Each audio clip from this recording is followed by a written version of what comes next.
Hi class, so today we are talking about a podcast which was put on about Peta. Peta is just an organization which advocates for animal rights and prevents people or encourages people to not participate in animal cruelty. So one of the first things that I learned was that Peta began with only 10 people working in a basement. So this concept is absolutely mind-blowing to me because Peta is this organization that is really spreading across the globe, and their word is really being heard by people. You can't hardly meet someone who's never heard of Peta and what they talk about and what they believe in. So I think that it's really interesting and just shows the essence of what social movements really are.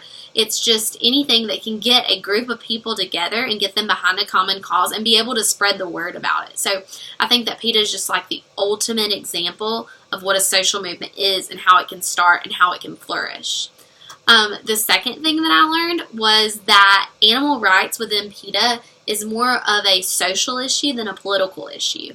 Now, once again, I was surprised by this one because when you think of movements like PETA, you're thinking that this is something that some politician is advocating for in order to get votes of a certain side of the aisle.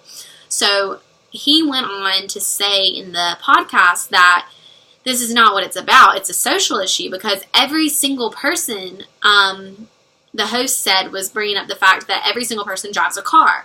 And there is pretty much no possible way to drive a car that may not have some kind of animal product in it.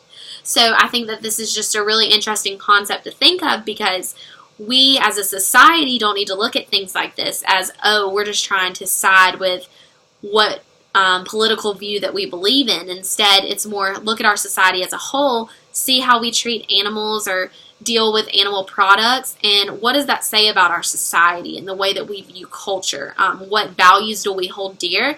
And is that something that we need to readjust? I think that this is something that people really should consider more whenever looking at PETA. And I think that that's why they have focused their efforts more heavily on trying to attract the younger generations, because I feel that as millennials, we're much more susceptible to welcome in these new norms and figure out what can be adjusted rather than being a little bit more shut off. And I think they've done a really good job with their campaigns in order to attract millennials and younger generations, and I think that that's what's really played a role in their organization growing to 3 million people. So thank you for listening. And